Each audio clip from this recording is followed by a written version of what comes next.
All right, guys, I just got off work and I've got to hightail it over to the next town away because we are gonna get some barrels to make watering stations for our pigs. It's gonna save us a ton of money. About $150 is what these barrels go for if you buy them from a place like Tractor Supply. So stick around, we're gonna show you exactly what we're getting into.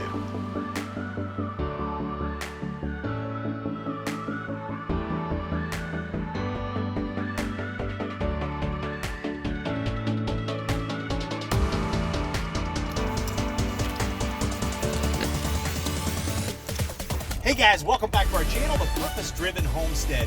Now, I am actually on the road right now. I'm pulling the 16-foot trailer, so if it's a little bumpy, I apologize, but I'm just doing this from my cell phone. But I'm actually on the way right now to go pick up these plastic barrels. So this is kind of a big deal because the barrels that we're actually going to get today, I've looked at them. They're 35 to 40 gallon plastic food grade barrels. They're the big blue ones that you see, but these actually have a large top on them, not the really small screw tops on them. Now this is kind of a big deal because the barrels that we're going to pick up, we're actually getting from a manufacturing company. And I'm not going to go into detail about where or when or how we got these because it's all legit. The factory actually throws them out. They're part of their process. You can get these at, think of it as any type of food manufacturing process plant. Places that have large amounts of chemicals, large amounts of raw supplies for food coming in. Those are the types of food grade barrels that we're talking about. There's those blue, high impact, high density plastic barrels. That's what we're going to pick up today, and that's what we need for what we're going to try to do. Now, we priced these out at places like Tractor Supply and Rural King and Agri Supply and a number of other places, and they were going, if they had them, most of them actually didn't even carry them. The ones that did, they were going for about $150 a barrel. Now, we're going to get these barrels for free, and I want to make sure I'm saying that and making it very clear. We're getting these because the company was going to throw them out. They use them as part of their process, but after they're done with their process, they throw them out because they don't have a way to store all of them, and there's no one that wants to pick up all of them. So they do recycle some of them, but if you happen to talk to them and ask them nicely, you may be able to find one of these companies that will let you in on it and allow you to pick up some of these from time to time as opposed to recycling. So that's what we're going to do today. We're going to go pick these up. Then we're going to use them as waterers for our pigs. All of a sudden, now that I'm out here, the rain has started to fall. I'm about 20-30 minutes into the trip. And it looks like it's going to be raining pretty hard here for the next little while. I've got to go over there and I've got to get these things loaded up into the trailer. I thought I might be able to show you some footage of that with it raining and everything and me having to get into this place. I am not sure if I'm going to be able to show you everything that I wanted to show you. So I've got an empty trailer right now, but if this rain keeps up, I may have to just jump in, try to load as fast as I can, and then afterwards I'll have to show you when I get back kind of how things stacked up. But this is not where you want to be. You don't want to be loading up in the rain and a thunderstorm.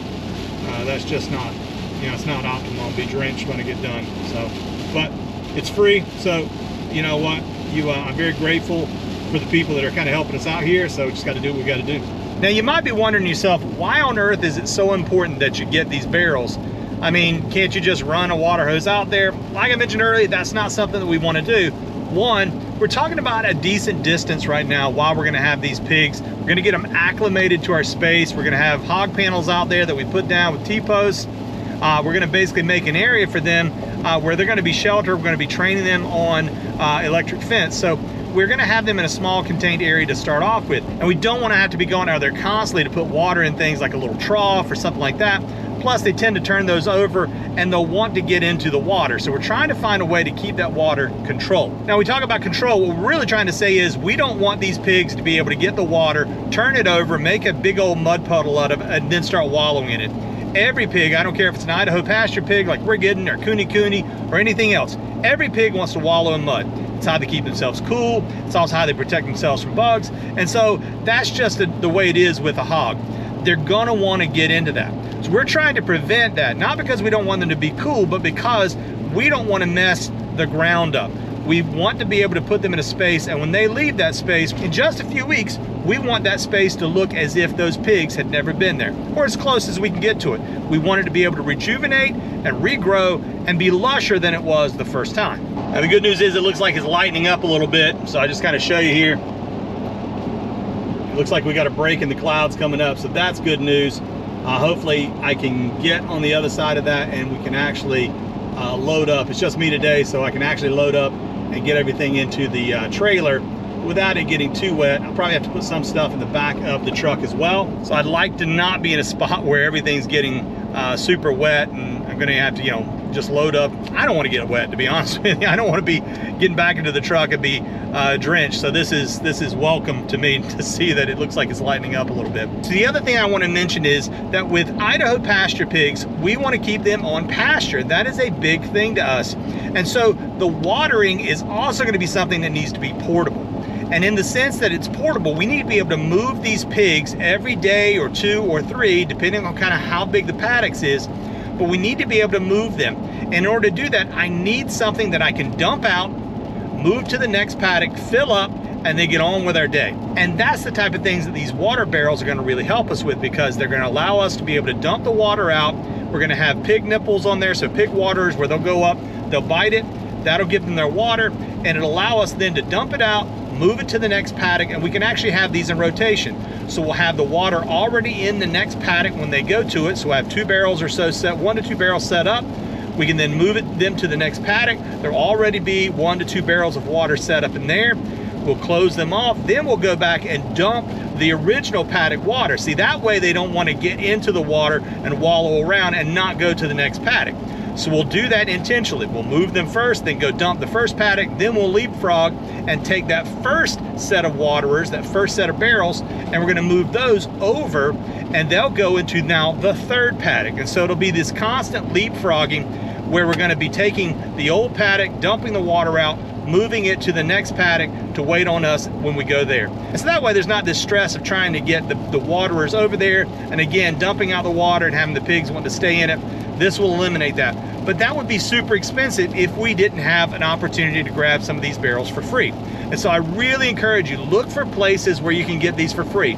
Look for places that deal in food supplies. That is a big one, like pickle manufacturers, or ones that are manufacturing anything that is like, that uses large amounts of food grade products. They're gonna have these barrels. See if you can get in contact with someone that works at the manufacturing plant or at the food plant.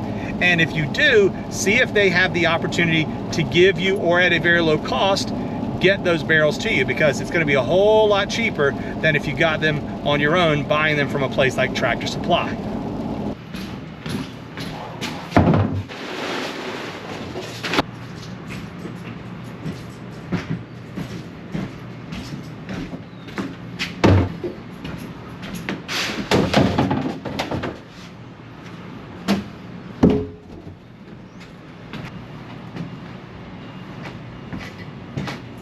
It's the next day, and it just got so dark last night. It was dark by the time I got home, and I thought about trying to get some video made and showing you guys what I got, but it was just too complicated. It wouldn't have been a good video last night just because of the light. And so I decided to come out here this morning. You can actually hear the turkeys fighting over in the side. They're getting all rowdy because I'm over here. But this is the haul that we got. I'm telling you guys, restaurants and food manufacturing plants, that is where this is at. They're all gonna have food grade barrels that they can then use, and they, most of the time, like in this case, the location that I got this from, again, I'm not gonna share where that's from, but the location that I was able to get these barrels from, they had a situation where they had a recycler that was coming in and picking up their barrels that they use for their process, but the gas prices, because of inflation, got so high that the recycler was upside down. Basically, it was costing them more in gas to come and pick up the barrels than it was. And so a lot of these companies are looking for people to come in. If you know someone at the plant, they're looking for people to come in and then actually take those barrels so they don't have to throw them away. It's a great way of recycling, and a lot of these companies are looking for people to do that. So it's super windy out here today. I hope you guys can hear me, but this is the haul that we got. We got some that you can see over here. These don't have tops, but that's cool. We can use those as trash cans in outbuildings and stuff where it's not going to fill up that fast. That's awesome. These all have tops that are, I'll call it semi-waterproof. They're gasket. You know, I don't know if I'd want to throw them in the river, but these have gaskets, so they're pretty watertight and airtight. Those are things that we can use to store different foods, bags, all kinds of stuff in there. They're smaller in size. These are the larger barrels, and that's actually what I'm going to be working on today. I had started with these, but then I was able to get these from the same place, which is awesome. These larger barrels here, those are actually 55-gallon drums. That's what I'm going to make the waterer out of, and so I'm going to probably leave some of this stuff in here today, but I'm going to grab one of these. I'm going to wash it out, and you always want to wash these out. Even if they were food-grade barrels and food was stored in them, you don't know what's been done with them since then. So you always want to clean these out with very good with soap and water. Wash them out several times before you use them for anything that's going to matter. So if you're just going to store trash in them, sure, go ahead and knock yourself out. But if you're going to store food, water, anything else, you're going to want to make sure these are super, super clean. In our case, we're going to use soap, water, and probably some vinegar. We're going to clean all this out. The acid and the vinegar should get any additional residue that's in there as well. And then the detergent and the soap should get out any film that has an oily residue. So we should be able to get all of those things all at once when we wash these things out. That's the one we're going to grab, and we're going to make a pig waterer out of it next.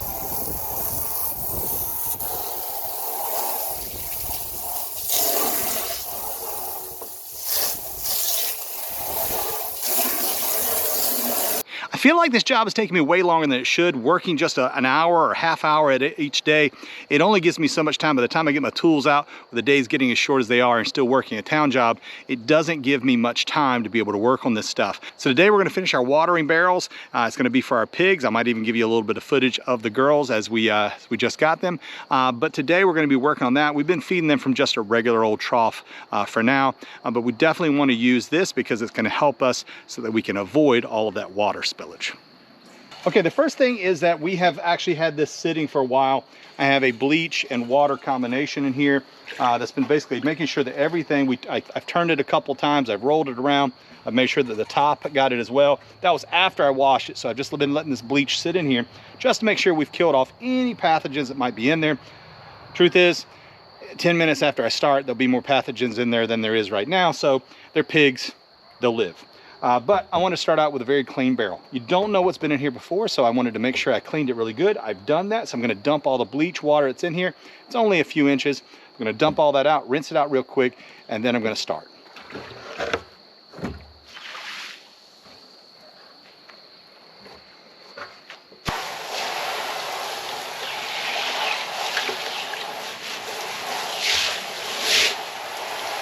So the tools of the trade today are going to be this drill and then a graduated multi-size drill bit. These things are awesome, love them. We're going to use a bulkhead to seal it up. Then we're going to use this pig nipple. I'm going to show you how that works in a few minutes. A tape measure, and that's just to get the size here so I can show you and drill the right size hole. All right, the first thing we're going to do is we're going to unthread this and we're going to measure the inside of it. Now, if you try to unthread this the way you normally would unthread something, you're going to be stuck. You're going to be trying to figure out what's wrong. This is actually reverse threaded just like gas pipe is. So we're going to actually want to turn it, in this case, instead of righty-tighty, it's righty-loosey.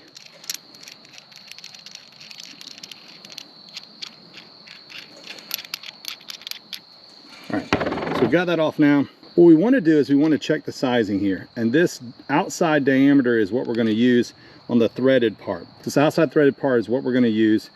It's not quite an inch. It's right at an inch.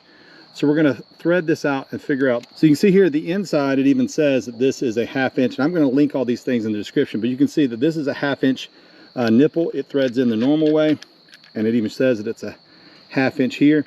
And then the outside here is more like a 3/4 size. So it's probably close. Yeah, it's about a 3/4.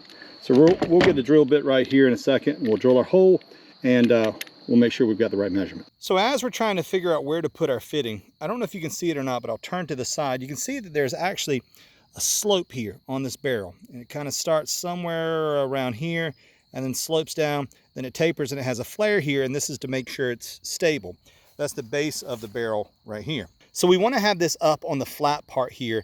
So one, it will make a much better seal. Also, it won't angle the pig nipple down when we start actually tapping in, because when you start putting this in, it actually has a cant to it. And we really don't want that. So we want it to be sitting up here where it's in the flat part. But we also have to decide on a spot where we don't want it too far up so that we don't get a full value of our 55-gallon drum here. So we have to pick basically a Goldilocks zone where we're far enough down that we can use as much water as possible, but we're also on the flat part.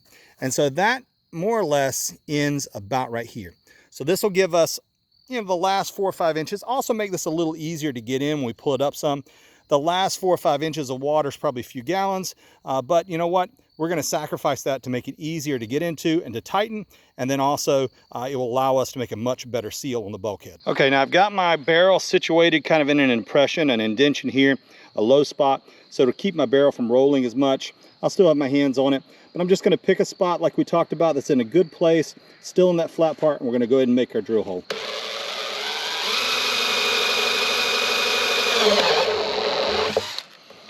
Now, we want to keep this all straight, so I've got all of this little plastic waste. I've got it in a little pile down here. I'll pick that up so that we, that's the other benefit of these, is they tend to make a lot less waste and they put it in big pieces, so I can pick it up and I don't have a lot of microplastics floating around.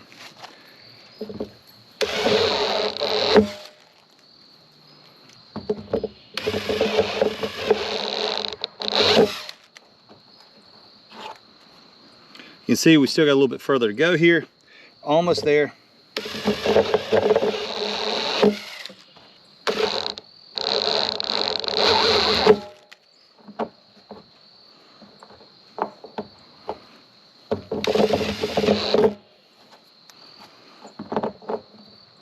All right, so this was a 1-inch hole. So we went down to our 1-inch setting on our drill bit here. It's got our fit in here. Now we've got our gasket in. Now all we have to do is tighten it from the other side. I'll pick up these plastic pieces and then we'll put our pig nipple in. All right, you can see here that I've got this thing secured. You can see that my seal is flared around here, so it's really pressed down. I use just a pair of channel locks, but I really torqued on this thing. And I think that's one of the problems that a lot of people have, is they don't tighten it down the inside enough. And because of that, that gasket leaks. You really have to tighten these things down a lot. And usually they don't leak. And I like these because they're stainless. And so we're going to show you how to put those in right now. And again, I'm going to link all this stuff in the description below.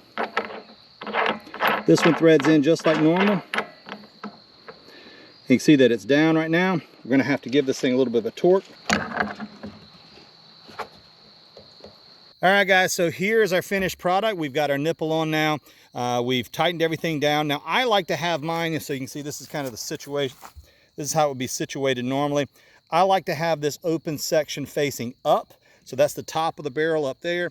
So I like to have that facing up so that when they bite on it, the water will run out of this and come out versus just kind of spraying onto the ground. So this to me is the better setup. Obviously you can kind of do it however you want, but this is how I prefer it. But a pretty simple, straightforward process. I think all of this is stainless. I'm going to link it in the description below.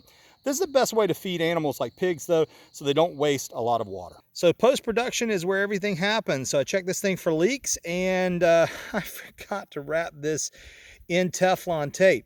So I'm going to need to wrap this in Teflon tape. There was a leak, but it was leaking through these threads, and that's absolutely normal with, you know, when there's any amount of pressure at all on anything, it'll leak around these threads because they're just not sealed, you know, super well. So, you know, any plumbing application, you're going to need to get some Teflon tape, and I like this kind because it's really thick. I'll put a link in there for that as well, but I forgot to do it, and so it leaked. So let me get that done right now. You can see here I have wrapped this in Teflon tape now. It's actually a gray Teflon tape, but it works. It's actually 3.5 mil thick, and so I really like this tape. But I've wrapped this up. Now we're going to put it back in, and we'll pressure test again and just make sure that there's no leaks.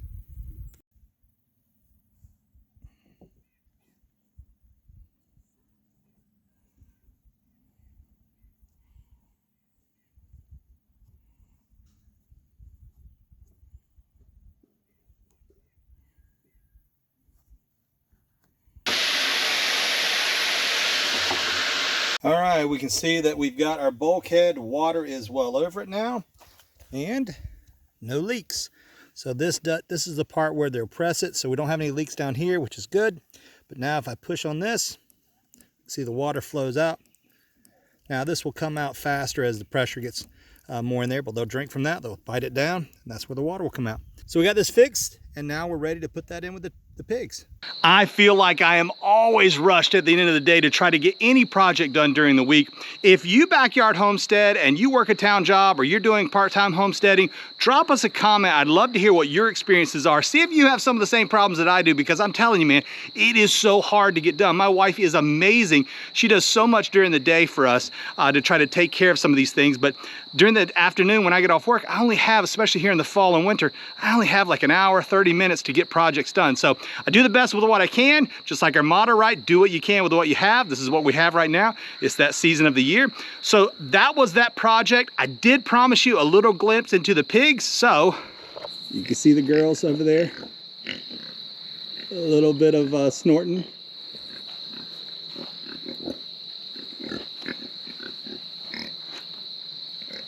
We're gonna have more about our new pigs on our homestead in a future video, but for now, guys, have a blessed day, and we'll see you next time on the Purpose Driven Homestead.